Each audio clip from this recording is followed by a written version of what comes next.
One and two and a...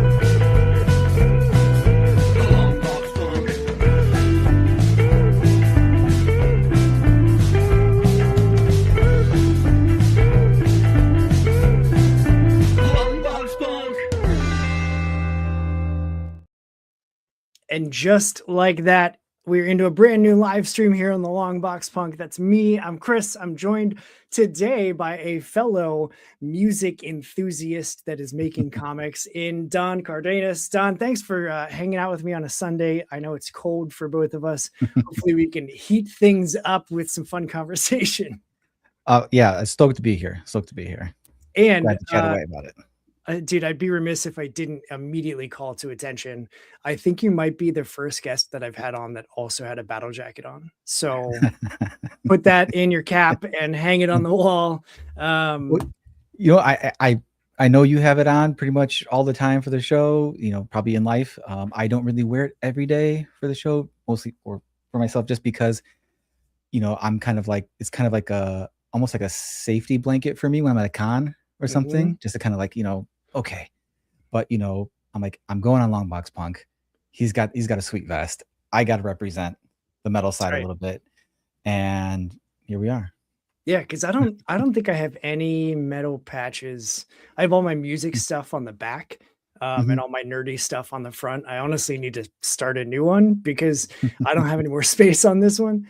But yeah, it's definitely a safety blanket thing, because like when I was getting into making this, which was 2020 when I finally pulled the trigger, maybe 2019, and I was like, you know, reading, well, I want a vest. So how do you make a vest? And so I was watching a bunch of videos of people making theirs and distressing and patching and all the things. And people talking about it as like a second skin and a safety blanket. I didn't get it. And then I started wearing it to shows and wearing it to cons. And I was like, oh, if I'm feeling anxious, like my thing with mine is I'll fist up my hands, put them in the pockets and just push down. And for some reason, the weight of the little jacket blanket pulling down is just like, okay, everything's fine. And I do like this thing and I'd like just stand awkwardly and anxiously in the corner. And my wife is just usually like on her phone, like, oh, he's distressing. It's fine. But that's my thing now, is because I get overwhelmed with too many people. I'm much safer with virtual connections like this. So, but yeah, now I get it. And it's, it's 100% true. So maybe I should wear it every day. I mean, it probably wouldn't hurt, but you know, it is definitely a thing. You know, I've been doing conventions. I haven't done like a million conventions or anything like that, but I've been doing conventions pretty consistently for at least a decade now. Okay. And, you know, just in terms of like, I was definitely the first time I went to talk to anybody, just flop sweat, just, that's, you know, and, you know, I really had to like push through all that social anxiety just to like, because, you know, one, I wanted to be a comic book creator. So I have to talk to other creators. I have to engage other people. And then doing your first con and all that, I feel incredibly lucky because everyone I've kind of had like a first encounter with has been just like awesome. Literally like the first real creator I spoke to in any length and felt okay about it was Steve Bryant, my co-creator of my you know, the co-creator and partner on Evie and the Helsings. Yeah. And, you know, doing cons, like I was lucky to start doing cons like on a small scale with friends that I had made online and stuff like that. So I was just super lucky. But as I was trying to branch out more and do all that, it's still like, even to this day, like I'll get those times where I'm just like, oh man, I'm just, and I kind of do the same thing. I just put my hands in the pockets. I more kind of wrap it. Okay. But no, I totally get the pull down feel too. Like, it's just like, it's that, you know, and to bring a just because neurodiversity is something that is with me and my family. Like there's something called proprioceptive uh touch and proprioceptive like regulation, and that's kind of like the squeezing or like the feeling of like that's where like the weighted blanket stuff comes in, and that kind of like calms you and does that. So, and I'm of the mind like all of us, everyone's somewhere in the spectrum of like we need some kind of comfort thing when we're anxious and have anxiety, and being able to embrace that and all that. So yeah, the vest has kind of become that. It's taken some forms. Yeah. I've replaced the patches a couple times just because you get new stuff you love or new cool patches show up or whatever, and my back is blank, and that's kind of reason for Evie and the Helsings. Nice. I'm waiting to get like a big old Evie and the Helsings patch, and then I kind of just want to do the old school thing of like drawing something on the back of the vest myself. Yeah. Or like redoing one of the covers or something on there or something like that. But that's in the future thing. I'm terrible at giving myself way too many things to do. I think that's just a common trait though of taking on all of the things at the same time, and then you have that moment of so it's incredibly timely that you mentioned that, because I was just having that moment this past week where, so I have my regular full-time job. I work in a warehouse doing order fulfillment stuff. Been a great change for me getting away from corporate America. Like it's way healthier than honestly any job that I've had. So, but then I also like do video production for a local university for all their home athletics. Then I also have the show. Then I also am like making my primary comic with my collaborator. We're also doing an anthology for the first time ever, and like curating creatives and all that stuff. And I'm also part of like the planning staff for a convention here locally in Ohio. And I was just like, looking at my days, I had at least 2 of something every day for like 2.5 weeks straight. And I was just like, why am I like, I'm sleeping maybe 5 hours a night. Why the hell am I doing this? And then it comes down to it. And like, this is the 3rd call I've had today doing stuff. First one was with a new collaborator on a short comic that we're going to make. And then we just had a like Google Hangout thing with half of the team for the anthology that we put together. And in between each, like right before I came on here, I'm riding that just dopamine high of like, we're making comics. Like this is the dream that like 13-year-old me never thought would ever be a possibility. And this is just the work that goes into doing that. And so looking at it ahead of time, it's very like, oh God, what am I doing? But then in the midst of it, and then after it, it's like, this is the best. Like, this is the coolest thing that we could be possibly doing.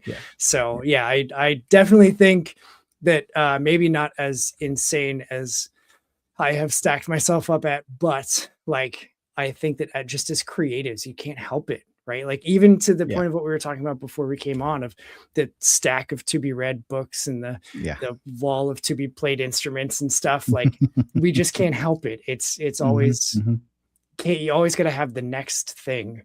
But to that end, like how did this thing, let's talk about this thing with Evie and the Helsings. And before really we get into those nitty gritties, like how did you even get into comics to begin with?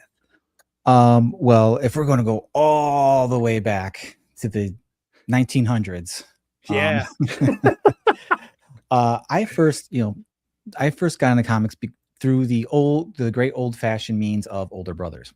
My older brother had a small comic collection, and within that collection was a ton of great stuff. There's original Secret Wars, some great X-Men miniseries here and there, Wolverine and Kitty Pryde, which I read before the original Wolverine miniseries, and like all this other stuff. But the first books that I was just like devouring all the time were these little digest size Marvel Masterworks of the Ditko Lee Spider-Man. I think it was like it was 2 volumes of it. And I think it was like the first maybe 50-ish issues, I want to say. And they're beat to hell. They're like torn in half, like I had to find the other, like they were just but I remember just devouring those things. And then as I got, a little bit older, had some of that allowance money here and there, I'm like, oh, let me buy some comics. And that was right around I got really into comics, not at the start of the Image boom, but like a year after the Image boom. So for me, that was like, oh, all these cool comics I'm reading about, like, oh, I can't really buy them because they're like $60 for the first issue or whatever. But, eventually, I would just find more comics to love and all that. Became a huge X-Men fan. Wolverine's my guy forever and always. I'm basic like that, but if you grew up in the time where I did, like, you really had very little choice. In terms of like Wolverine was your guy. Especially, because I came in just on the tail end of the Larry Hama run. And it was lots of great stuff. I was able to go back and, that's when everything was still a mystery with him, and then the whole Age of Apocalypse thing, which is, just, top 5 in my brain of favorite things, even experiences of reading comics ever, just going every week and getting those. And then eventually, I always drew when I was a kid. And, eventually it was like, well, let me try drawing comics. And I started drawing. And, that continued throughout high school. I went to a high school where you could actually choose like commercial art as like a path. Oh, wow. In high school, because you had electives and all that. And unfortunately, the teaching staff there wasn't really great at teaching for the first few years I was there. And that coincided with like just the kind of the downslope of the end of the 90s comics, which were just not great as a whole. A lot of not great stuff, which looking back, I'm sure I could find tons of gems in there and fond memories of stuff. But like, I was just like, I'm falling away from that. And then I kind of lost interest in drawing, and kind of, after graduating high school in 2000, I kind of fell away from that, but I started picking up the bass and playing music and wanted to go into photography and all that. So I went to a way too expensive school for photography for a semester. Realized that the business of photography was something that did not interest me whatsoever. And then just kind of like floated around, and then, wasn't sure what I was going to do. And then around the mid 2000s, I had just on a whim, wanted to start reading comics again. And this is when this fancy new thing called Wikipedia came around. And I was like amazed, because I could look back and I could see like, basically the description of all these stories that I had not read yet. And I'm like, oh, I'm gonna check this out. So then I ordered some, Astonishing X-Men and We 3 and stuff like that. And that just kind of like We 3 especially, which is like, again, one of my top 5 books period ever. It just like blew my mind, where I'm like, oh shit, this is comics. Like, this is what comics could be. So then I just kind of started slowly drawing again, and yada, yada, yada. And then somewhere around 2010, I started drawing more and more. I did I don't stores still do this, but some comic shops used to do this thing called 24-hour comics day, where they would be open for 24 hours. And a bunch of idiots like me would go there, and we would try to draw a 24-page comic in a day. It's not gonna be great, but it's like a fun experience, social experience. But I did it. I didn't get a lot done, but at the end of it, I'm like, yes, this is for me. My life at the time was not set up to where I had a lot of time to dedicate to that. But eventually I made my way and just chipped away and kept working. And eventually I got on a cool forum, met a collaborator by the name of John Dudley. We started working on my first book, Pax of the Low Country. That ended up being like a Shut up. That's you? issue. Yeah. Me and John Dudley. You got that book? Yeah, I have that series. This guy right here? Yeah, I've got it. Yeah, that's me. That's me and Johnny. I've Me got and it. good old John Duds. I got it from John at one of the local conventions that was here. Holy shit. There you go. There you go. That's outstanding. Hopefully, whenever you do get to it in your pile, you dig it. I've read it. That's one that I've actually like read that I've had. Yeah, I dug it. I was like, this is fucking cool. It was the book I cut all the teeth on this. Like just learning how to do everything, because this soft cover, like I had to learn how to do all the pre-press for it and get it to print and all this. And I even, I learned, if you really pay attention to the art through it, you can see almost like my style, like I have flashes of like, oh, this just changed the style a little bit here, and it comes back to this way, and like just trying to figure everything out. And I even ended up coloring the last 24 pages because we ran out of money. We couldn't pay any of our great colorists who had worked on the book previously. Yeah. But I learned how to do that on there. And after that, I was like, all right, had invested so much time in that. My life had changed so much from the beginning of that book, because by the time that book was done, I was a dad. And then I was a mostly, stay-at-home dad with a part-time gig I did remotely. But like my life was so radically different. So then I tried to like figure out what my next thing was, and I bounced around a lot. Short story here, failed concept here, failed Patreon comic here. And then 2020 hit, and at that time we had another kid. And, I went through a real bad mental spiral down. I did not do well.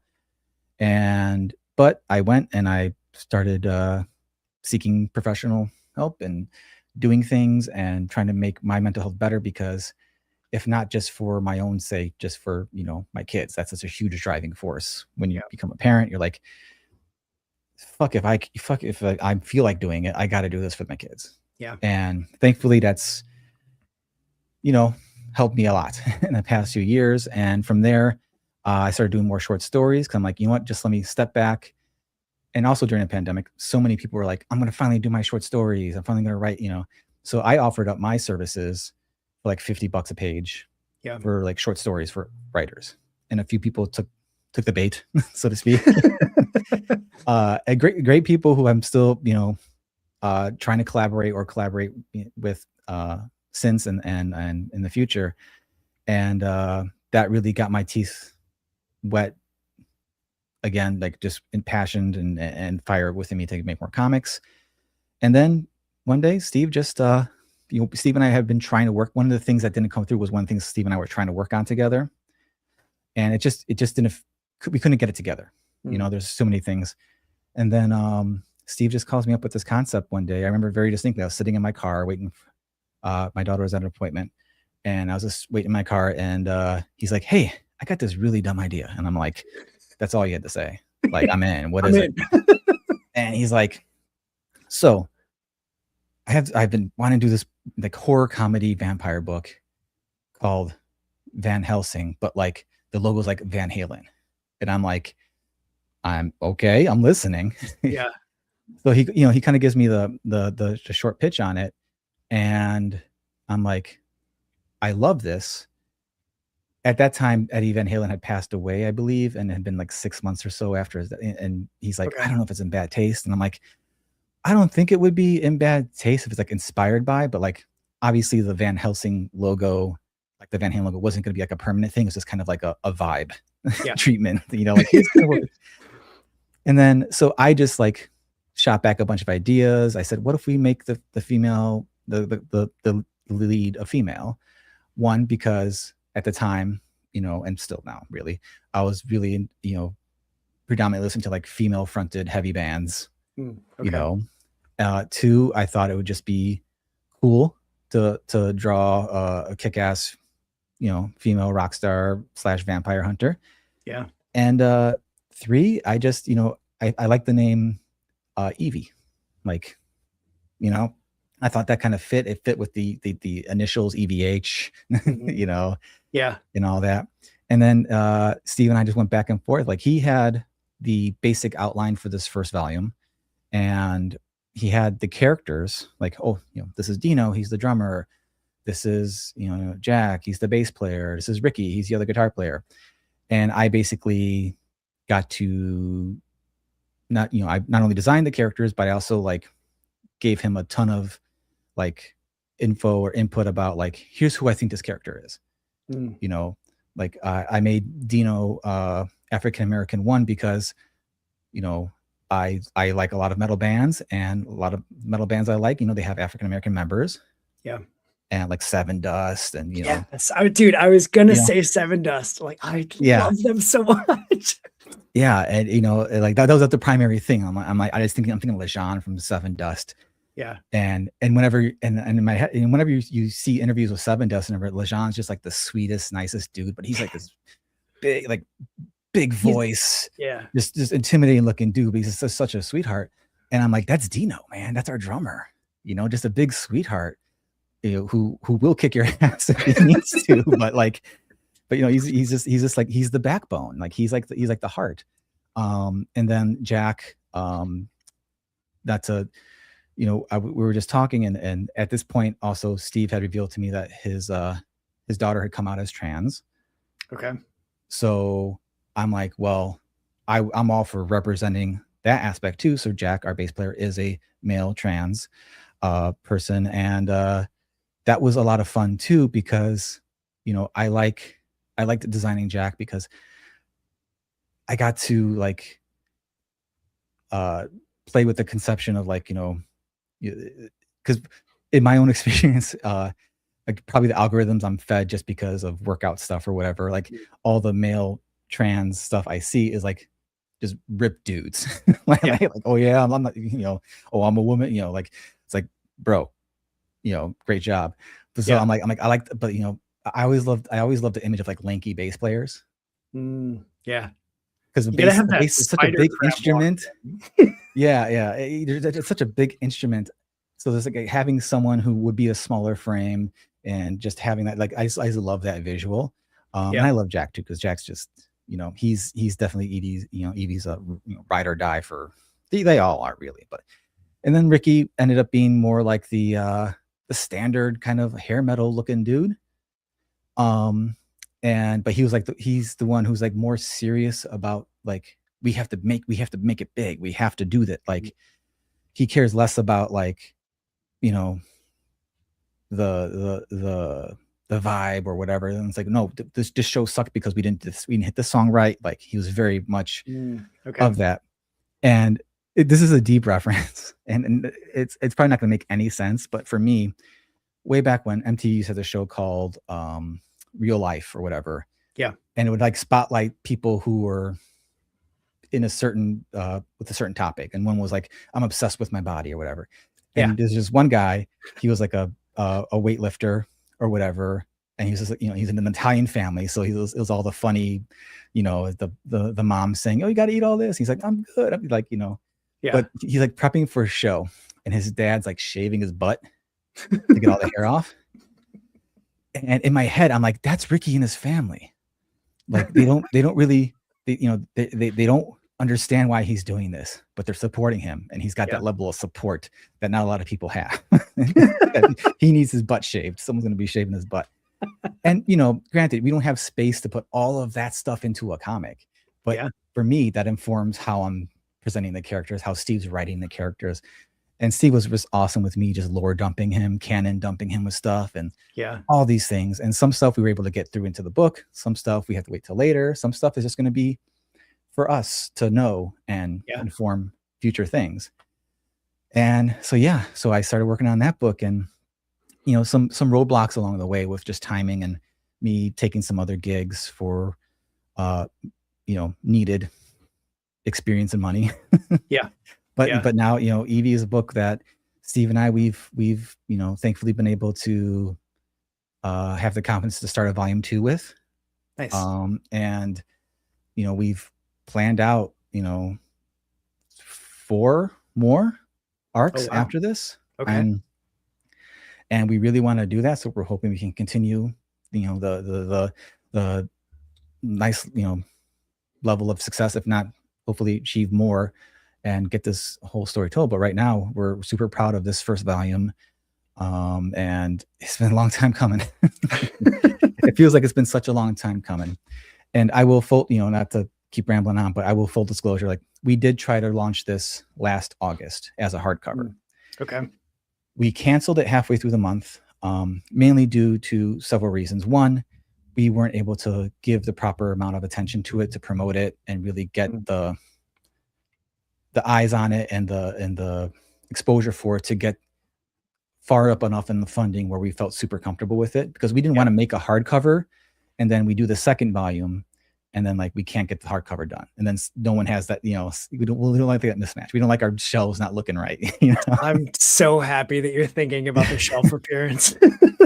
And a much deeper note, a lot of the reason we couldn't have our focus on it was, one, Steve had pitched a class because he also teaches comics. That's awesome. And it became a thing where he's like, man, this was like way more work than he expected. Yeah. And on my end, my mother was in hospice all of last year, and August is when she passed away. So I was dealing with a lot of that stuff. And as much as I am my mother, where, we were just constantly moving, constantly got something going on, I just had to stop. Yeah. We had to do that. So then, we took a break. I needed to take a long break from pretty much August until beginning of this year, of just like really thinking about stuff. And, since, I'm perfectly fine being honest about this, like I was at a point where I kind of felt like, am I even continue doing this? Because my emotional level was so low and everything's, I just like, I couldn't like, I didn't have that fire I started the year with, because I had a real big like fire just to get shit done last year, and it just was kind of snuffed out. Yeah. And I kind of told myself for a few weeks, like, you know what, just say you're done. No podcast, no comics, for, in any serious manner, and see how you feel. And, I wasn't sad. I wasn't happy. I just got angry, and I'm like, no, fuck no, this is not how this ends, Yeah. And, I just took that into this year, and, it's not like I'm shooting off like a rocket and getting stuff done, but I'm like, no, this train's going to keep rolling. Like, I can't stop. I can't stop doing this. I love it too much, and I'm going to do it no matter what, whether I make money making comics or not. I'm making them. Like, it is what it is. We don't have a choice, That's what and that's something I wish I could tell, ingrain on everybody. Like, just because you don't do it full time doesn't mean you aren't doing it. Yeah. Especially now. It's the hardest time to devote time to make comics I can think of, just socially and financially, for so many people. Thankfully, it coincides with the easiest way to get comics out there, which also is a back end, which also back ends up against, the fact that a lot of other people are getting their comics out there too. So how do you get through the noise? Yeah. But there's always going to be those hurdles. But like, if you're doing it, even if you're working at 40, 50 hour a week job, or 2 jobs, 3 jobs, and you're only devoting a couple hours a week to be able to get your stuff done, you're doing it. You're making progress. Like, you just got to keep moving forward, because eventually it'll be done. Yeah. It took a monumental shift in my perspective from, well, it's not done yet. Right? Like, I didn't do the thing yet, to celebrate the small wins. And I'm sure I heard that from somewhere, at some point, because I'm not smart enough to think of that on my own.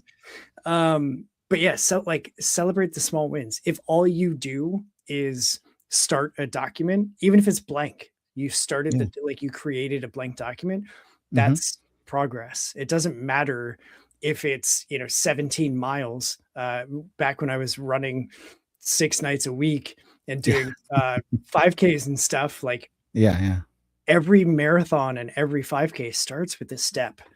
And so there were nights that I was like, I don't have it in me to do 6 miles tonight. So I'm just going to do a mile and call it done. And I still got on the treadmill, and I still did the mile, and I'll see what happens tomorrow.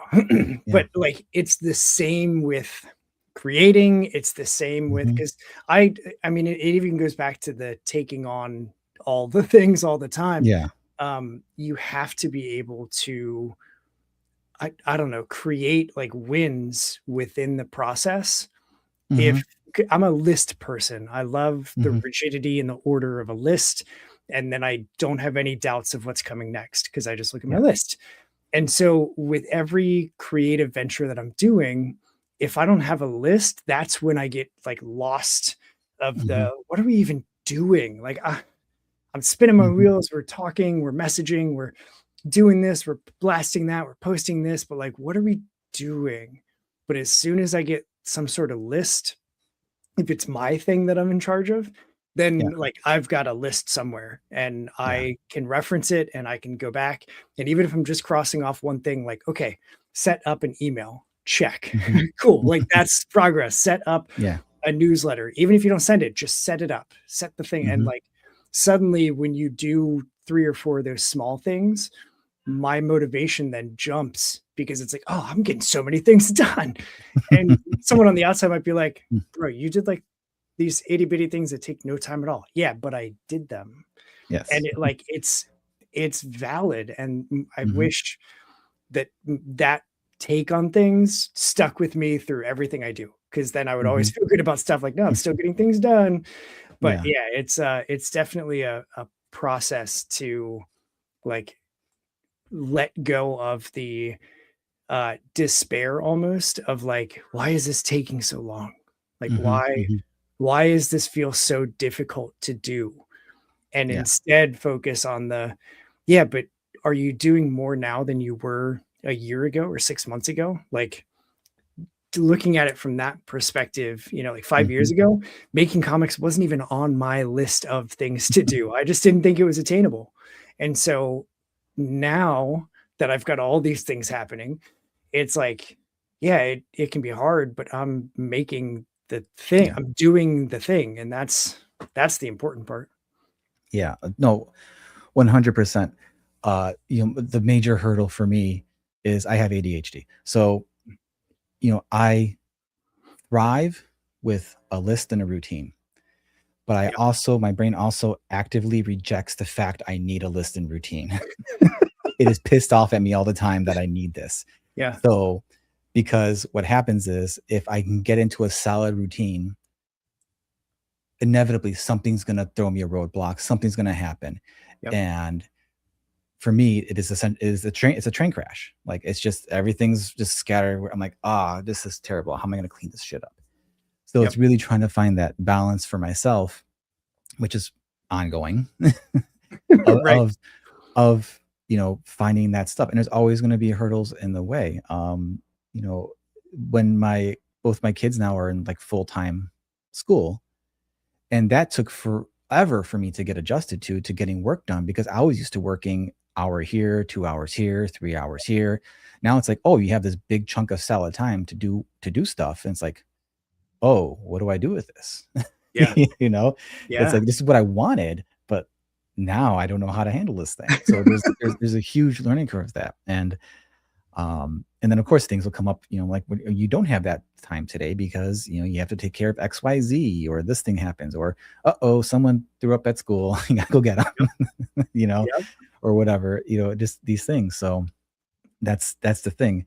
And I definitely, you know, emphasize with everybody that's like, you know, struggles with like feeling like they're getting stuff done, but everything's a step in the process, even if it is just starting a blank document, even if it is just, you know, laying out panels, inking your panel borders, you know, writing 2 lines, you know, whatever it is, you know, setting up a new email, setting up a website, updating a website, you know, updating a socials thing, you know, updating graphics for your podcast or anything like that. Everything's a small step in the process of getting things done.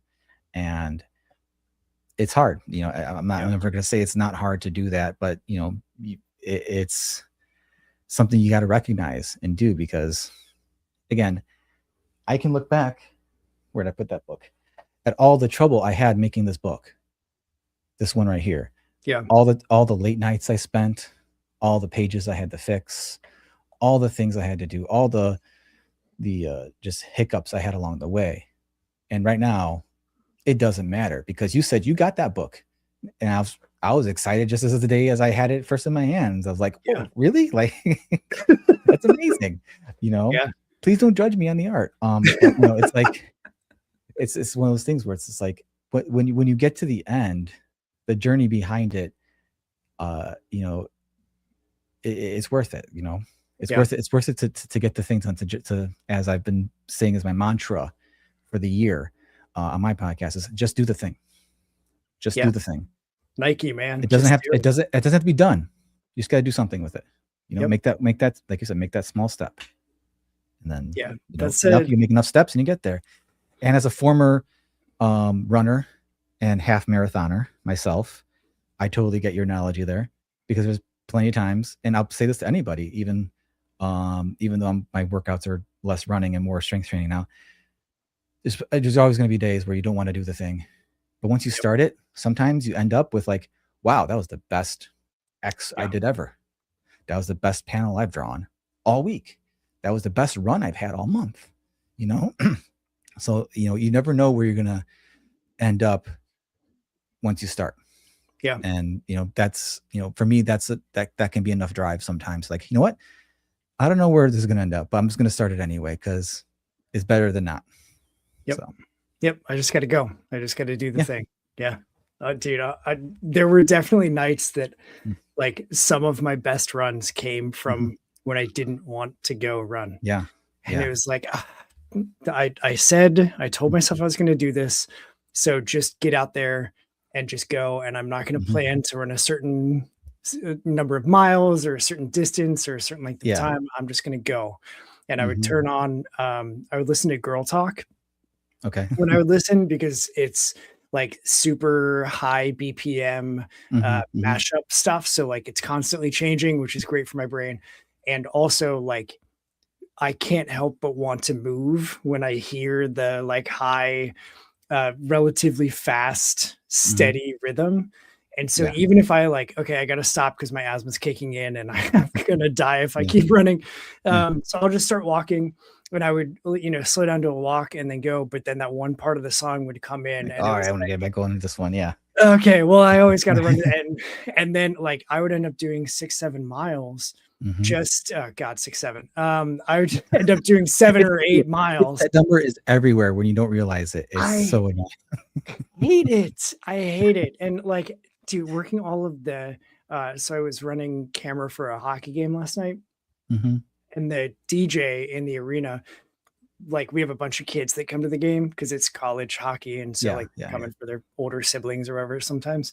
But he loves to play that 6-7 song because every kid in the freaking arena gets up and doing it. And like, it's become a thing that anytime we put any fans on camera, even if it's not the 6-7 song, all the kids want to do that stupid thing. So it's just every joke, every pun, every play on words. I've heard all of them ad nauseum at this point. And so now when I say it, I'm like, damn it.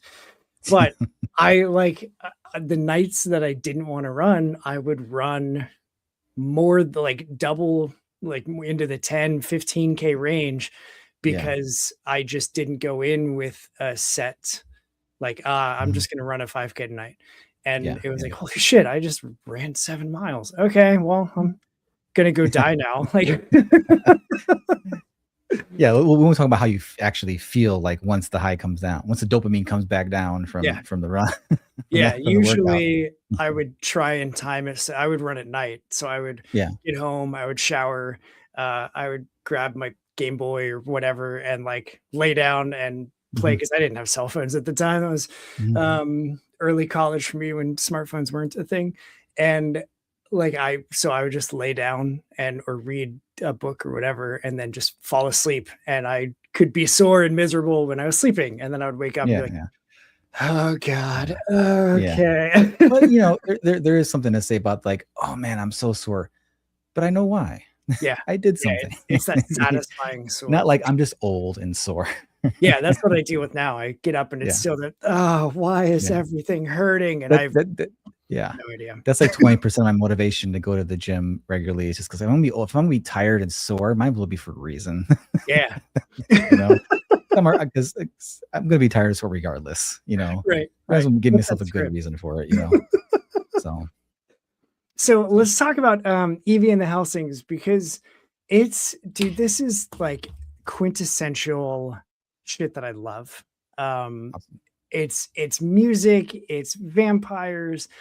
There's some ridiculous, like the symbol murder is you are like the 4th or 5th person who's like mentioned that to me, and Steve and I are just like so happy with that. It's how so that one played good, out. man. Yeah. We were definitely like, what was it? Okay, not to bury a lead for anybody, but there's two times where symbol becomes a drum symbol becomes a weapon Mm, in the final issue, to take care of a vampire. The first one was Steve's idea, which y'all was like, yes, that's cool.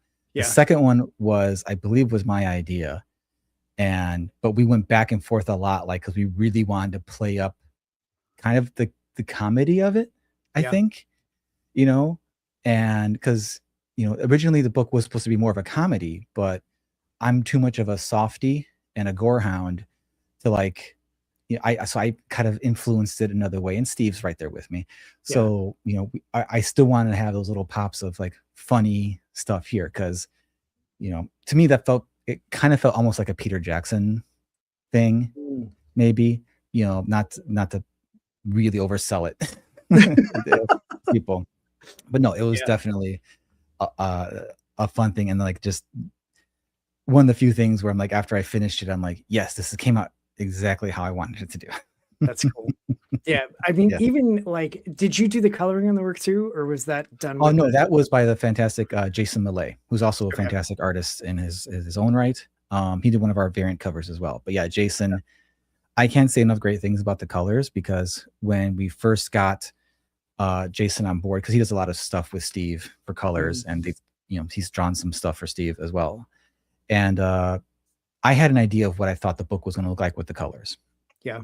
And then Jason sent the colors, and they were nothing like I thought they were going to look like, but they were still perfect. Yeah. Because he really went for vibe, Yeah.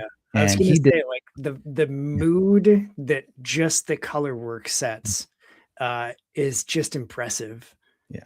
Of like the Yeah. different, in the clubs, out of the Yes. club situation, like everything fits the settings insanely well. Like it's Yes. just it's peak. I mean, I don't think there was a single time where I was like, can we change this? Can we do this? Because it's like, nope, that's good. But Jason actually, like, because we're set in like in a fictional LA. So a lot of the clubs were referencing actual existing clubs with silly names that Nice. are supposed to be like it. And Jason would actually research photos of those clubs and the lighting, the kind of lighting they would use, and Oh wow. how that would affect, how that would present itself. And there's, in the first issue, there's the scene where we're introduced to Evie, and it's just kind of mostly almost a full page splash shot, this swath of purple and all that. And I just remember staring at that, like I was expecting something super heavily rendered, something, lots of extra lines and stuff, color work everywhere. Yep. Not that he didn't put in a ton of that kind of stuff in there. It's there. But just like I saw that, I was just like, it's nothing like I thought, but damn, it's fucking amazing. That's just like, it just sets the vibe so much. It makes me look like I know what I'm doing. So no, I can't say enough nice things about Jason.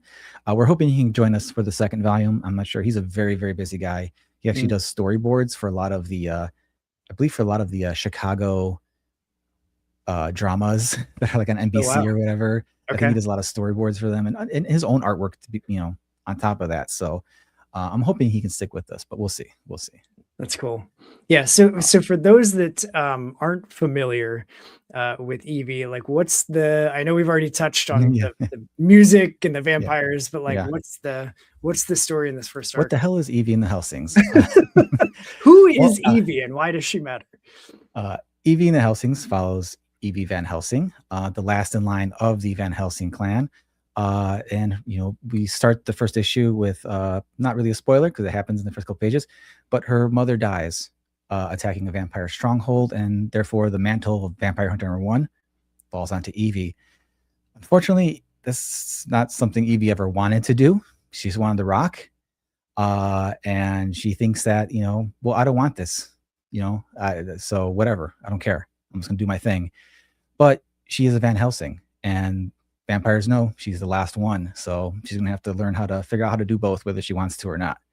So it's really this first volume is about her kind of having to figure out, like, okay, I can't avoid this, so what do I got to do both? Because I'm not going to give up kicking ass on stage. So how can I beat up some vampires and get them off my back? So and it sets up a lot of stuff there, and we're really excited with how this first volume came out, and we definitely set up some stuff for the second volume and third volume that we're really excited to get into. But we think this first volume, in our own honest opinion and the opinion of friends, really is like probably the most complete like setup of and like also its own story that we've both done for something. So we're very, very proud of it, and we really hope people check it out. It's got some humor, it's got some gore, it's got some overly fussy rendered guitars on my end.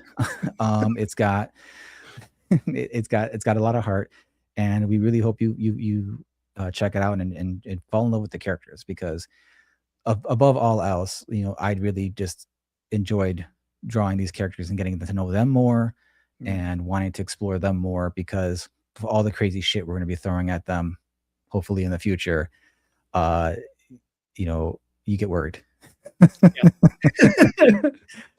It's always interesting to me. I never had the experience of like getting to know your characters. I had heard that in plenty of interviews and watching videos and behind the scenes stuff and whatever. And I was like, what do you mean? Like, you're making the character. How do you, like, it's not like you're having a conversation with them. And then I started writing comics and like thinking about like, what would this character do in this instance? And there were things like, so for ours, we put together a playlist of songs picked out by our band, and like that they just influenced their style. And we had initially been like, all right, you take these two characters, I'll take these two, and we'll pick out the songs and put them in, whatever. And I had this initial idea of like, oh, like Sarah's bands are probably going to be like the, 90s, like post-hardcore stuff. And like, that's what she's into.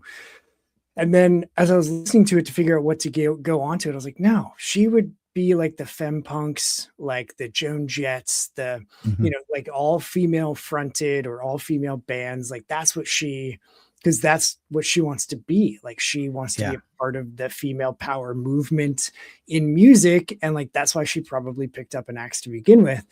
And so like, that was the first time that I called my collaborator and I was like, dude, everything for Sarah just kind of changed for me. And it's like, I didn't expect it. And she did, like, she was just walking me through, nope, this is where we're going, man. Like, this is, and it was so weird because I was like, oh my God, this is the experience. And it sounds so like minute when I tell people. And unless they're creatives, they're like, so the songs changed. Okay. And I'm like, no, you don't get it, man. And then I tell creators and they're like, yeah. Man, that's it. Like, that's the, it's there's a point where you stop writing your characters and they start telling you the story. And that's not to be overly precious or overly like sentimental about the idea of writing or in creating characters. It's like it just feels that way because you're thinking of the ideas for the character, but when it's the right one, that's what that more and sooner what's the right thing this character would be doing, saying, and all this, because they're living and breathing in your brain even more so with every word you put down. And that's something I knew early on, something I kind of learned through Pax of the Low Country and some of the other stuff. And that's why I was really early on this like dumping stuff on Steve, like, Dino was this drumming prodigy in the gospel scene, and he just, got tired of doing it. He'd been to the highest mountain. He's this amazing drummer. He just wants to fucking rock. He just wants to do this. He met Evie in high school, and they're just like, they synced up, and that's, he's just having fun, and he's doing, he's doing what he wants to, and then just I can't say too much stuff about Jack and Evie, because it might be spoiler stuff for the future. Sure. But like, it's just like all these things where it's like that just informs how you portray them and all that. And I'm really I'm really envious of people when they first get that feeling, because it's an amazing just the way your brain shifts when you think about the characters. It's like, oh wait, it's like You've reached it. You've unlocked it. You're there. You're there. Let's go. So it sounds like with you lore dumping, like what was the creation process like? Was it a bunch of talking back and forth and then Well, like here yeah, comes the dialogue? there was a lot of talking back and forth about just like characters. Steve had the first issue pretty much scripted, Okay. and then he had the remaining 3 issues kind of like laid out in terms of like just like a one paragraph summary type thing. Okay. So not a ton changed overall with the story of what happens, just the interactions within the story and the characters and the development of that and stuff that we started seeding for future stuff really started to take hold with those discussions. In terms of like actually when we got down to nitty-gritty, okay, time to start drawing this thing. I like to say, Steve gives me enough rope to hang myself with, so he's, he writes in probably my favorite script format, which is the old, like writers might know this, the Fred Van Lente template script template that's probably been out there for God knows how long. Yeah. That's my favorite format. Like Steve will give me like, here's the panels, here's what everyone's saying, here's what's happening in these panels, but it's always like, you're the artist here. Steve's an artist himself, so he understands like, hey, you're the artist, I'm the writer here. I'm not going to be telling you, if you're like, I want to combine these 2 panels or I want to make this space breathe. He's not going to fight me on it. Both he and I think, work that way with each other. Like, I'm not going to be overly like, no, this character really needs to say this. They really need to word it like this. Yeah. Because I have such a strong, like, if we have a hill to die on, we'll present it. But the thing that's been so great is Steve and I, we dovetail with each other so nicely, so much. It's kind of sickening. Like, not to keep talking about the future, but like in the second volume, I pitched the main story for the second volume because he had ideas here and there for stuff. And he's like, well, I had this idea that I wanted to do in the second volume. And we're like, and it's literally like you just put the 2 pieces together, like, well, that fits. Like, nice, let's do it. And so it's really a lot of that. So, especially with like the fight scenes, Steve's just like 2 pages, they fight. Yep. And at the end, like in the end, like, this happens at the end or whatever. Yeah. And so that's very much like, all right, I get to do whatever I want. And then it turns into, oh shit, I get to do whatever I want. What am I going to do? Right. And then it gets to, oh yeah, I'm doing whatever I want. It's the whole arc you go through. That's awesome. But yeah, Steve's very much, if I'm like, what, can we, can this dialogue move sooner here? And I make this panel this and have this be more of a reaction shot panel. Like he's all for it. He trusts my storytelling, which is, immense for me in terms of my own confidence. Like I have someone who I respect as an artist saying, no, I trust you. This is good, and I know myself that I don't come to those conclusions without what's being presented to me. Yeah. I'm not making that idea in the vacuum. Like it's just, he's giving me the springboard to like, therefore do this. And, more often than not, I'm just following, I'm not changing everything every page or anything like that. Right. But I'm definitely, able to just like, feel like I can expand or contract things if I feel like it works, within the story and all that. And I get support on that, which is amazing. So that's awesome. I mean, it's like a running band too, right? Like you've got the songwriter, but they're not writing every single note of every single instrument. Like each member gets to bring their own flavor, their own flair. And so, yeah, it's, I mean, even like you were talking about with Jason and his colors, like it's all that trust and like, here's the thing. I know you're going to crush it. Go for it. And it's like, oh, it's different and awesome and incredible. And you nailed it. So yeah, that's definitely the sweet spot when it comes to creating, because that's definitely not the relationship with everybody all the time. No, you don't. So, and it's not a bad thing to have a more, closed off type of partnership back and forth, because sometimes someone really has their ideas they want, and but you can learn from all sorts. I've had, thankfully, 99% of all my experiences with writers have been just smooth as silk. Even if I disagree with what they're saying, what they want to do, I present it to them, and they'll say, well, I wanted to do this because of this, and I'm like, you know what, fair, all right, I'll move on. So I've been very lucky in that regard, because I know there's some definite troubled partnerships with that kind of stuff, and that comes with it. That comes with creative tension, because you're two fires bumping up against each other, trying to do it. So and one has less time to do it than the other. I'm not trying to start an artist versus writer situation, because writers do a lot of other back end work on their own. I don't know a single writer who doesn't also know how to letter, or most of them know how to flat, or all these other things, to try to make the process smoother for everybody. So but it's nice. I know I'm lucky. So I'm trying to take advantage of that as much as possible. That's for sure. So getting into, and I gotta cheat here and pull it up, but getting into the Kickstarter, I should have had this up. No worries. I've had it up the whole time, because I'm still keeping that one eye on the numbers. I was gonna say, are you doing the refresh every half hour to see where the funding is? Not that badly, but we're currently, as of recording right now, we're at 94%. So it's definitely, and we're halfway through the run, so we're in a very good spot. You got 15 days to go. It's also that thing, we're so close to hitting the goal. You're like, can we just even if it's just does not happen till the day of, amazing.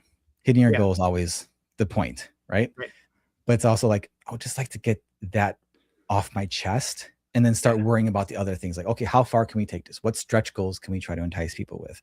What can we try to do above that? But no, we're at 94%. We're $1 less than 400 from our goal. And we're very lucky, very appreciative of everybody that has this back so far. And we're really excited. 130 backers. That's awesome. I always say, I'd rather have more backers than over my goal. Then I'd rather have, I'm not going to pull out numbers out of my butt just because I can't, but I'd rather have 200 people buy the book and we hit our goal than 50 people who bought a gigantic higher price tier and we hit our goal. I want people to read the book. That's the point here. We talked about that too. Of setting up the Kickstarter almost intentionally with we don't want to do crazy high dollar tiers. If people want to add extra, great. But like you said, that's not the point. The point is to reach as many people as possible. So how do we do that? And it was we set the book price low and kind of force it into either we reach a lot of people and we fund, or we don't. Which is not the best idea, but Steve runs the numbers. He explains them to me and I understand them, but he has his reasons for why things are priced a certain way. And, it hasn't led us astray yet, because with this book, he also does other books that he follows the same kind of formula with and stuff. And, we did have one high priced tier, and amazingly that was snapped up on the third day. That's crazy. And I wasn't expecting it to. And that was actually, if you see this guitar right here behind me, this pink guitar with I can reach it. Don't drop it down. Someone bought it. Okay. This is a custom Evie guitar that I made. That's awesome. It was a Jackson, the entry level Jackson JS 20, I think. The fun lore behind this guitar was this was sold to me at a stupidly low price by comic artist Mike Norton, Bud, and and he's like, I got this guitar and it's wanted a metal guitar, but I don't want it anymore. Do you want it? And I'm like, yeah, how much? And he's like, I'm not even going to say the price because it was really dumb. And I'm like, yeah. Done. So I've had this guitar for a few years. It's a great, fast, thrashy kind of playing guitar, real thin neck and stuff like that. Yeah. And along the way, I eventually, had gotten a different, more higher end guitar. Very luckily, because I bought one guitar and I got one free from this crazy ass sale. And that one does everything this one did for me. So I'm like, well, I don't need this one anymore. What can I do with this? So I stripped it. I painted it nice and pink. I did some battle damage on it. So it's got some nicks and scratches like a vampire was clawing at it. Yeah. Did some blood splatter, which was super fun to do outside my garage. And then, put it back together and we put it up on, oh no. Okay. After someone bought it, right? And someone snapped up the tier and I'm like, oh, I was expecting to have to like, I was expecting like, I'm going to be making videos with that thing, trying to sell that tier just because it'd be nice to give us a little like extra bump. Yeah. And also it's a cool little guitar. It's a nice little thing that fits with the campaign and all that. And someone just snatched it. I'm like, okay, so I feel weird like playing it a whole bunch now. Somebody else's now technically. Yeah. But yeah, that was like our high price tier. Normally we have like commission tiers and stuff like that, but for the trade, we wanted to keep it very simple. We have sketch tiers and stuff, but we're not doing any like big commission tiers and stuff like that. So really the emphasis is getting the book to people. Yeah. So yeah, that's awesome. And what's the total page count? Oh man, Steve just sent me the PDF because he's been hoofing his butt getting this thing ready for print. There it is, 176. I believe it's 176. Yes, and he sent me a proof of the PDF of the book to look over, and I'm biased, of course, but I think Sure. it's a pretty damn good looking book. We have lots of extras in the back. We have some like script to page stuff, which I always love having that kind of stuff on there. Yep. We had some paid cameo appearances from backers, so we highlight those a little bit in the book, in the back of the book too, to thank those people. We've had a ton of great variant covers, which I never was expecting us to do a lot of variant covers, but we kind of like had ideas for doing retro variant covers where we did like a version of a old comic cover with Evie. Mm-hmm. And that was real fun because I got to pencil it, then Steve would ink it. So it'd be this kind of nice collaboration between the both of us. And those really came out, I think, great. Dude, they're insanely like in the preview stuff that you sent me. I was like, I love these. They're so good. I mean, my personal favorite of the retros is the first one we did, which was the Tomb of Dracula one. Mm-hmm. But I'm sorry, I said this when we did the issue for the fourth issue. Like, I'm afraid to say The Walking Dead #1 is a retro cover now. Yeah, it's old enough.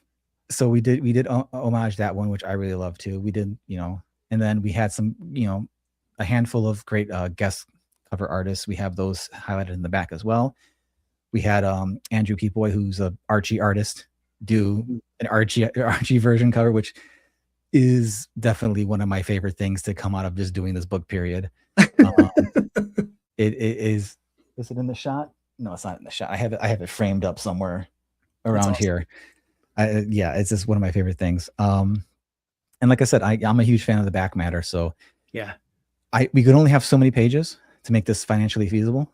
Sure. Otherwise I would have had like so much more, like here's the script, here's the thumbnails, here's the inks, here's the, I would love to put all that stuff for so many of it, but Steve did a great job, picking certain ones, and we have the character designs and some prints we did crossover with other campaigns that we did to cross promote and stuff. And so it's been a lot of fun seeing the book come together, and I'm really excited for people to get it, either it's digitally or whatever. I think people are gonna really think it's a real nice package book we got here. Yeah, that's awesome. And just for Easy accessibility. I've got the campaign linked in this episode description, so you don't have to worry about thinking about what the URL is or how to spell Evie. It's just linked right below this in the description. You have until February 3rd when the campaign closes at 11 a.m. Eastern time. So, don't wait, just get into it now and get it funded so that they don't have to be constantly worried about, are we there yet? Can we talk stretch goals yet? Like, what are we thinking? Yeah. So, but you're in a perfect spot to fund. Yeah. Sooner Can't than complain later. for sure. Yeah, it's awesome. So, I also though would be remiss if I didn't mention your podcast, because I was looking over your site and the guests that you've had on. I was like, oh, I've had them on my show. I've had her on my show. I had them on my show. I talked to that person on Discord all the time. And it was just like one of those things where it was just a reminder of like how small the indie comics community is, even though at times it feels very overwhelmingly large and like there's so many people out there. And then you get into it and you're like, oh no, I have your book in my long box already, which is insane. I'm going to be stuck on that all day, just so you know. I gotta give props to John. He's a hustler. He gets that book out to people for sure. And it was the perfect con for me that like went under. It was actually ran by Colonel Tony Moore from the Walking Dead fame. Oh, CincyCon. Yeah, I did that one in 2015. So maybe I bought it from you then, because it was at that con. Okay. And it was all just like a ton of 2015 creators. I don't think we had the trade in 2015. No, we didn't have the trade until I think 2017. See, and I've got the floppies. I don't have. Oh, you got the floppies. You got the trade. Yeah. Oh, okay. So then you probably do. Yeah, you probably bought it from us for sure. I'm gonna look at it and see it, because I think whoever I bought it from signed the cover. Okay. So I'm gonna look at it and That'd see. Be hilarious. That would be absolutely hilarious. Fun fact about that show: one, it was a great show to just hang out with people and do. And two, my wife and I still talk about the mac and cheese we had. I forget the name of the place, but they had like like band themed mac and cheese bowls, and they were just fucking amazing. Just amazing stuff. So that they have a food truck now. And they've got a truck. They've got multiple actually, and one of them is parked like 7 minutes from my house. We have like an urban backyard where it's like an outdoor patio. They get a bar inside, and they have food trucks on the weekends. And they've got like a permanent spot. That would be trouble for me, man. Dude, they're so good, especially after like 3 or 4 beers, and you're like, I just want something meaty and cheesy and sticky, and you get that mac and cheese, and it does everything you need it to do. Yes. But tell me, Comics, Coffee, and Metal is the name of your show. Tell me about that show. Well, Comics, Coffee, Metal started off as my excuse to talk to my friends more, because I am not a going out to many shows person, going out to nights, to all these things person. I'm very much kind of a homebody. I have my spurts of extrovertness, but I need a lot of insular time as well. So, it really started where I'm just like, I want to talk to people. I want to talk to my friends more. And it just kind of started from there. And the Comics, Coffee, Metal thing was just as dumb as it sounds, many, many, many years ago, I was kind of thinking like, well, I need kind of like a logo for myself. So like, what are things that, I'm good with or whatever. And then I just had this image of like a coffee cup, a hand coming out with the horns, holding a couple pencils. I'm like, Comics, Coffee, and Metal. Like that's, and that was the original logo for a while. And I was like, okay. And then eventually it just became a thing where like I just called the show that because I thought it was a catchy kind of name. I liked it. And it wasn't until I think I had a Cincinnati around person, Brian Lovell and Bud on. And at the end of the show, he's like, dude, you didn't ask me about comics, coffee or metal. You didn't ask me like those. I thought you were going to ask me like that direct question. And I'm like, oh, yeah. So props to him for giving me that idea. And that's how I kind of opened the show now. It's like, it's very much like, your show where it's like very conversational. We're just kind of shooting the shit. But I start off with comics, coffee, metal. What are you digging right now? And it's really just a launching point for people to talk about things they're enjoying. We have so many podcasts, so many things that talk about what people don't like, people tearing things down. I don't like this. This is the drama here. This is this here. And I'm like, this is, not that we don't ever get into those things with natural conversation, but it's like, let's start off on a positive note. Let's start about things we're enjoying. Yeah. And if someone doesn't like coffee, like that's not like a prerequisite for the show. It's like, all right, I've talked to Ramon Villalobos about seltzer. I've talked to Mario Candelaria about orange juice. I've talked about like, Jonathan Lamantia was going to be on the next episode. He's been on a few times. We talk about tea. It's that. If someone doesn't like metal, I'm like, cool. What are you enjoying? What music are you enjoying? Because I like all kinds of music. Yeah. And then lately I've been trying to like, okay, you like XYZ in this spectrum. Maybe try this metal band. Maybe try this. Try to bring some converts over. Because I'm very much of the mind and belief that metal is like comics, where it's a medium, not a genre. Yeah. And it's you can do so many things. You ask anybody, what's your favorite comic? Yes, 100 people, you're gonna get 100 different answers. Yep. You ask 100 people, what's your favorite metal band? You're gonna get 100 different answers. You're gonna get 99 bands you never fucking heard of. It's just what it is, and it's great. It's fantastic. I've found plenty of great bands from people suggesting them. I've talked a lot about a handful of bands that are my favorite, just because I love them so much. I can't help but want to spread the word. But it is definitely, just talking about the things you're enjoying. Of course, and who doesn't love comics? And of course, most conversations do start with like, "Well, I've been so busy making comics." Like, yeah, I know this is, but we're starting in that realm, and it really kind of goes from there. And it's as much, to kind of take it back to where we're even talking about, the running thing and the exercising thing, or just getting work done. Full disclosure, man, there's been plenty of days where I'm like, oh, I got a call tonight. And it's not about the person. It's just like, I'm tired. I just want to go to bed. But you get there and then you talk to the person and you're just charged up. You're just like, you're excited. Next thing I know, it's like, wow, I was up way too late talking to this person. Great conversation. Loved it. Yep. But yeah, I'm not doing my body any favors. Right. I was already exhausted and now I'm amped because I talked to that person. So I'm going to be up for another 2 hours and it's already 11 p.m. Awesome. I do have the annoying trait of I don't fall asleep. I just pass out. Yeah. So there's been more times where like I'm done with a call. It's like close to midnight. I wrap up whatever. I go to bed and I'm like, probably before that person's even done turning off their computer on the other end, I'm already asleep in my bed. My wife always gets mad because she, like, it takes her like an hour to fall asleep, and she goes in and she has this whole routine, and then she lays there and does this, does that, reads this, whatever, and I stay up until she's like about to fall asleep, and because it's better for her to fall asleep first because I snore. Yeah. And so like I'll set my like sleep number to do the snore raising thing, whatever. Best thing we possibly could have done for our marriage. If you're not sleeping on a sleep number, you should definitely look at them. Doom mattress has been a topic of discussion lately in the household. Exciting stuff, but hearing the similarities between our setups here, I'm thinking maybe this is the route we need to go. It's the best. And you can set it on a timer.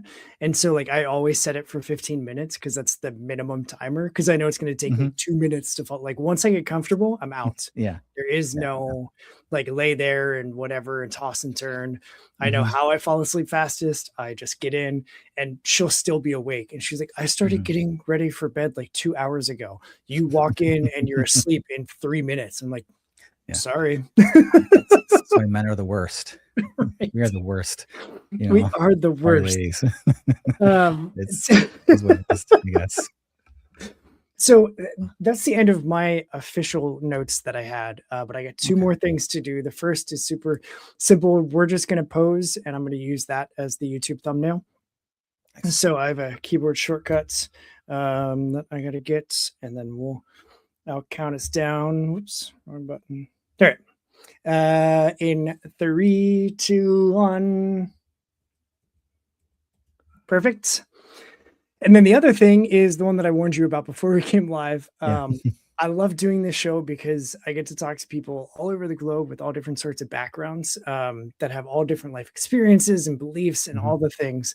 And yet we all have that similarity through line of just loving comic books and making art.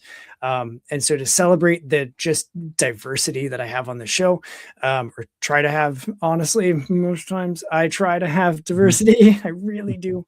But to celebrate that, like I just like ending every episode with letting every creator who comes on share just a message from their perspective. So it could be a sales pitch like, hey, go back Evie and the Helsings. It could be something completely different, like why progressive rock is the mathematician's favorite music genre. I don't know. The content doesn't matter at all to me. I just want to have some space that you can share anything you want people to hear from you. So the floor is yours, my friend. Take it away.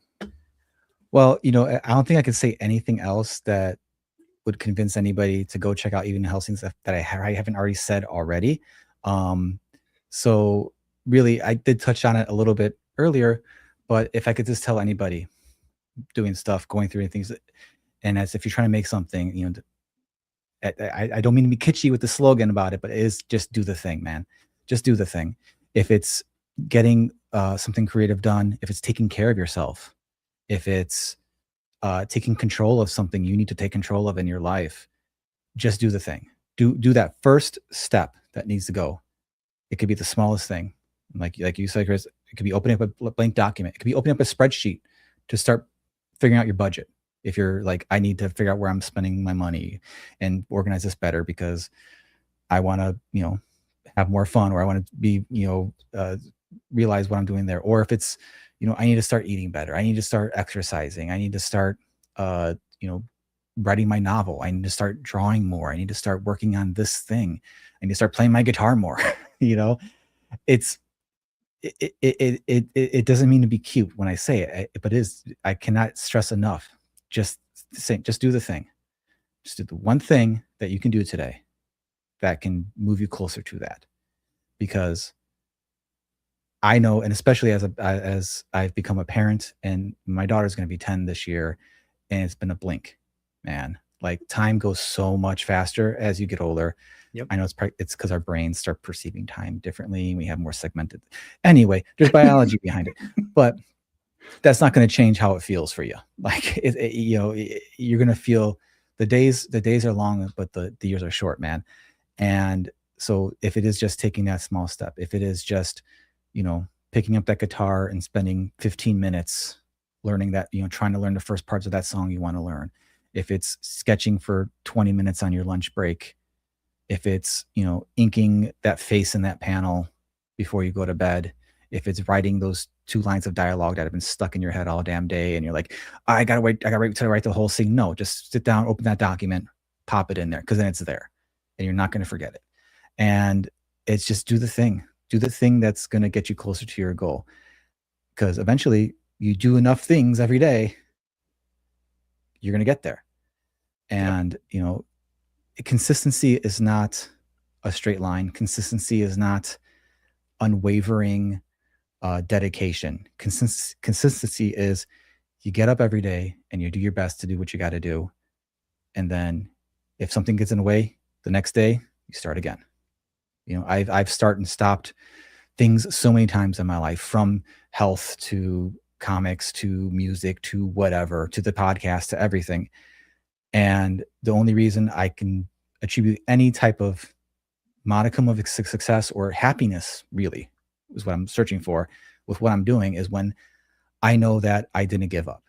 I just kept going, and it's so hard. I know it's incredibly hard, but you're not going to draw a comic in a day. You're not going to write a comic in a day. Nope. You're not going to make a podcast in a day. Well, I guess you could film. You know what I mean? You're not going. You're not going to change your health in a day. None of the things happen in a day. They happen in multiple days, but each day, if you do a little bit better, do a little bit, you're going to get there. It's purely just facts. Yeah. You do a little bit, before you know it, you're going to get there. And it's very hard. I understand. Again, I'm not trying to be cute about it. It's very hard. I know, but you can do hard things. Yep. I don't know. like I don't that know old, which like person said that, but yeah, you can do hard things. Yeah. And it's very true for everybody. And you know what? Sometimes we need help. Don't be afraid to ask for that help. And if you don't get it, that doesn't mean you're not worth it. It just means you gotta keep going on.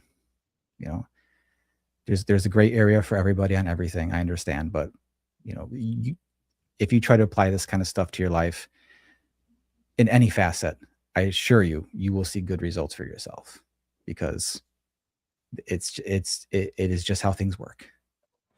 Yep. Yeah. I heard from a coach of mine at like 2 jobs ago, and there was just an unsurmountable pile of work that I had to get through and figure out how to do. And I was insanely overwhelmed. I was freaking out because I had a hard deadline.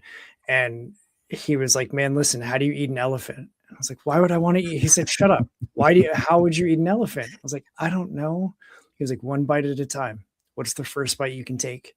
And that was one of those shifting things where my brain went, oh my God, that makes sense. And so now I use that all the time, like stuff around the house, projects that I'm working on, like creative adventures, whatever. Like, this might be an elephant, but I want to eat it.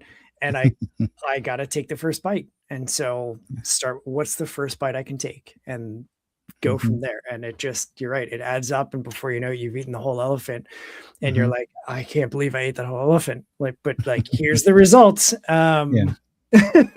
that is a much better way of what I just splurted out in my best, I'll be at the Ramada Inn by the hotel, want to come take my course. I think that was much better to see. Yeah. No, I wish I could take credit for it too, but I'm just an amalgamation of stuff that I've stolen from other people. So hey, that's everything, right? Everything's an amalgamation of everything we took, filtered through our own brains. Yep. Not shitty machines that are polluting water.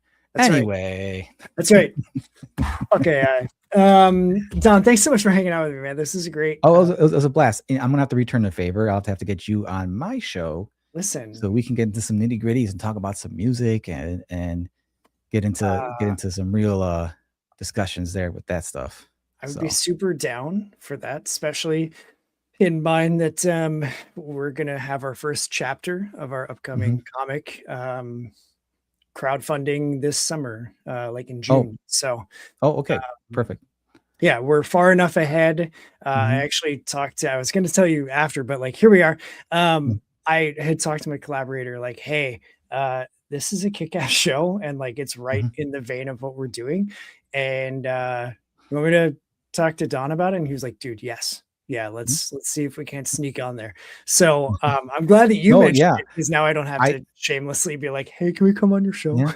No, first and foremost, I have an unending list of just people who I want to talk to or want to talk to again. And it keeps growing because I keep meeting more people like you and stuff, and it keeps adding and adding and adding. So whenever someone's like, hey, I got this thing in a few months, can I come? That helps me out so much. Because I try to book a few months out in advance. I'm booked through March right now, just because I have to plan it that way. Yep. But it's definitely no, please ping me, let me know. Because there's been people who've been on the show and not yet on the show who we keep missing two ships in a night. Oh, I got this thing. Oh, I'm all booked up. Yeah. So it is definitely that. I actually got a show coming up like that. With some folks. So yeah, If you want to be on a podcast, let the podcaster know. just let them know as soon as possible. Later. Yeah. Because that way we can just get it in. There isn't some sort of unless you're just obviously someone I don't want to talk to, because of how you treat people. I have no how many followers do you have? How many books have you made? I don't care. Yeah, I don't let's go. Let's have a chat. Like I said, for me, the podcast is very selfish. I just want to talk to cool people about cool things. you know, and if it helps sell some books, great. Yep. You know, so yeah. Cool. There we Awesome. go. Well, we will definitely be pinging you sooner than later to figure that out. And once we get a plan for like, Mhm. we're being very intentional this time with trying to reach new audiences. Yeah. And so we're doing all of the podcast appearances that are used to talking with indie comic creators. We're doing those all during pre-launch so Okay. that, because like our thinking is comic book podcasts and people are familiar enough with go to Kickstarter, sign up for the pre-launch, you'll get emailed when it launches, that we can do that ahead of time and then try and branch into markets that aren't comic book focused, but still within the demographic that we're creating in. Because you want to have come get it now. Like do the thing now. So we can be like, hey, you know, it's in 2 live months or right now. 2 weeks. Yeah. Yep. Yeah, So totally. that's what It's a smart move, I think. Trying to hit like horror podcasts, some like punk and music podcasts, that sort of thing, like during June. So we can be like, yep, here's the link. Like go look at what you can get. And it's like public radio. You pledge to do the thing, and then we thank you by giving you the thing. Yeah. So, it's a pre-order process. We just need to hit a threshold, essentially. You know? Yeah. So we have to hit that minimum number of orders. So yes.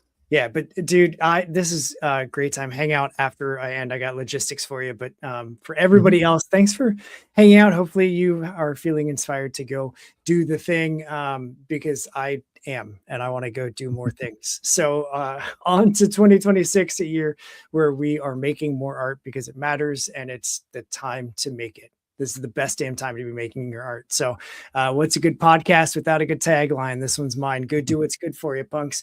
Make some art and read some indie comics because we are out of here.